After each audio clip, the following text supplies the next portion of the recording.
किसी ने क्या खूब कहा है, वक्त बीत जाने के बाद कदर की जाए तो वह कदर नहीं, अफसोस कहलाता है।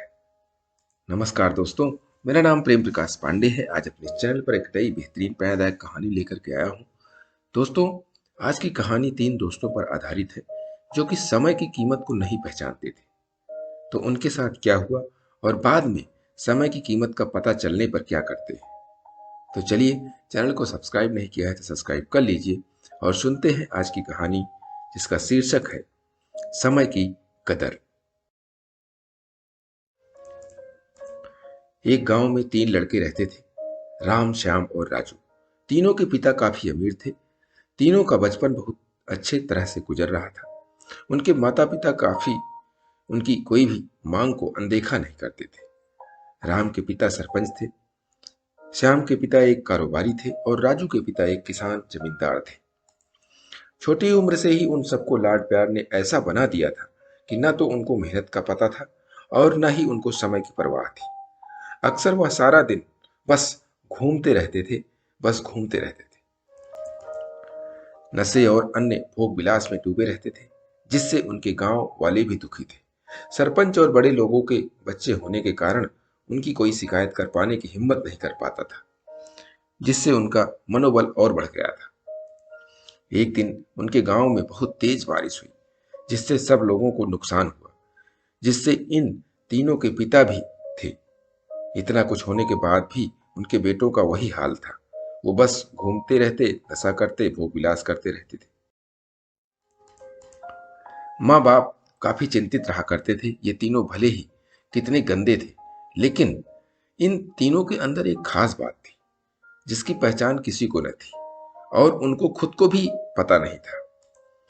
राम एक बहुत अच्छा नेता प्रतिपक्ष था, क्योंकि अपने पिता के पास रहते हुए उसको इसका काफी ज्ञान हो गया था, क्योंकि उसके पिता सरपंच थे। श्याम भी इस तरह से बिजनेस की समझ रखता था, क्योंकि उसके पिता एक कारोबारी थे। और राजू खेती का काम जानता था, क्योंकि उसके पिता जमींदार थे।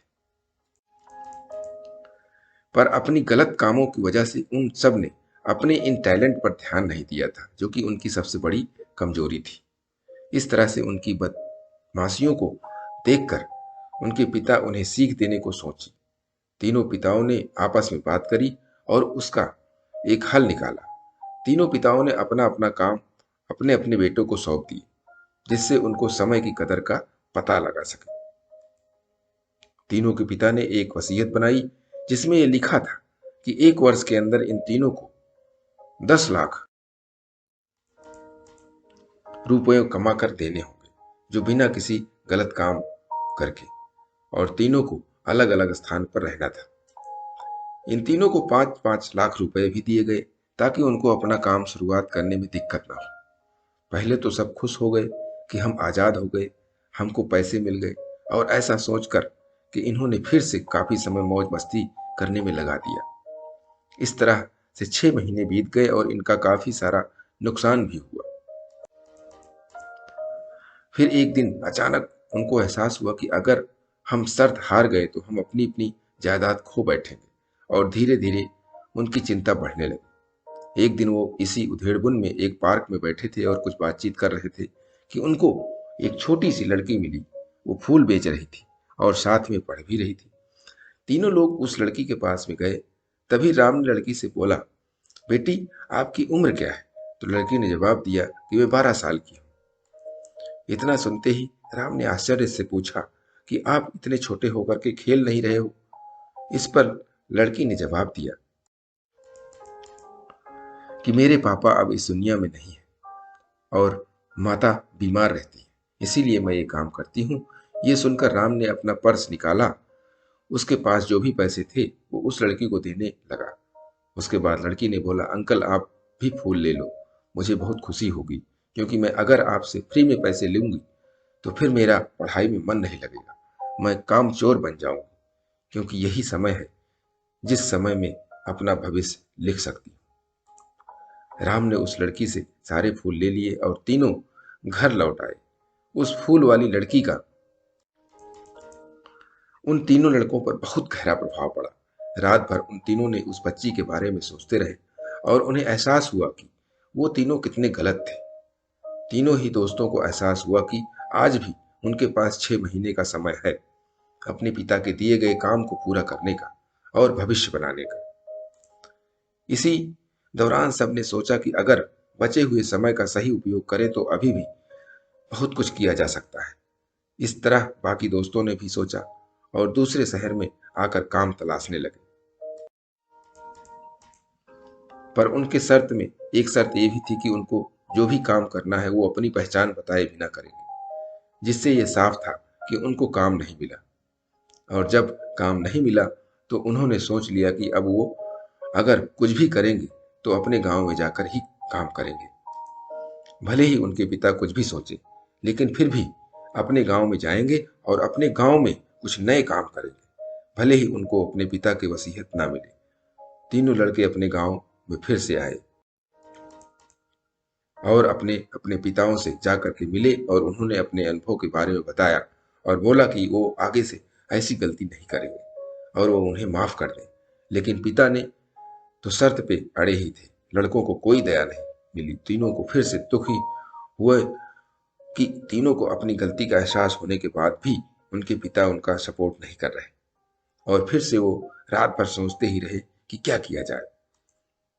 तीनों ने मिलकर एक स्कीम निकाली। राम अपने मित्रों के साथ मिलकर लोगों की प्रॉब्लम्स को सुलझाने लगा, जिससे उसको गांव की समस्याओं का ज्ञान हुआ। इसी तरह श्याम भी गांव के विकास के लिए नए नए तरीके सीख गया और राजू को किसानी और बीजों का ज्ञान होने से उसको काफी फायदा हुआ। तीनों ने मिलकर अपने बाकी पैसों को सही ढंग से सही जगह लगाकर गांव को एक नया रूप दे दिया। उनकी कड़ी मेहनत से गांव के लोग क्या, दूसरे लोगों के भी उनकी तारीफ करने लगे। उनका गांव तरक्की करने लगा। नई तकनीकों के कारण हर वर्ग के लोगों से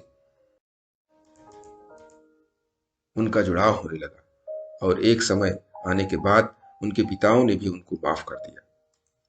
इस तरह से दोस्तों, उन तीनों को समय की कीमत का अंदाजा हुआ कि पहले वो कितना समय बर्बाद कर रहे थे, लेकिन जब से उनको समय की कीमत का अंदाजा हुआ तब से उन्होंने समय को बर्बाद नहीं किया। काम करके पैसा कमाया, नाम कमाया और ये सीखा ईमानदारी से जिंदगी कैसे जीते।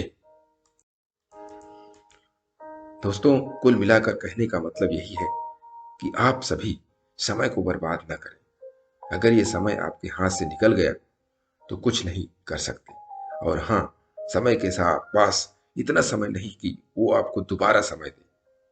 समय बर्बाद करने का हजारों तरीका है, लेकिन आप ऐसा कोई तरीका चुनिए जो आपकी जिंदगी बदल दे, इस समाज की जिंदगी बदल दे, इस देश का भविष्य बदल दे। दोस्तों, ऐसे तरीके, ऐसे समय को बचाने के लिए आपको प्रतिदिन सुबह 5:30 बजे एक नई कहानी, एक नई उमंग से करें दिन की शुरुआत। तब तक के लिए छोटों से मिले प्यार और बड़ों से मिले आशीर्वाद और भगवान के सहारे के साथ यही कहूंगा, काम तो सभी करते हैं पर काम करो कुछ ऐसा कि उदाहरण बन जाए। ये छोटी सी स्टोरी आपको अच्छी लगी, लाइक कीजिए, शेयर कीजिए अपने इष्ट मित्रों में भी, कमेंट जरूर करिए और चैनल को अभी तक सब्सक्राइब नहीं किया सब्सक्राइब कर लीजिए और नई नई बेहतरीन मोटिवेशनल स्टोरी प्रत्येक सुबह आपको मिलती रहे, इसके लिए प्रेस बेल आइकन।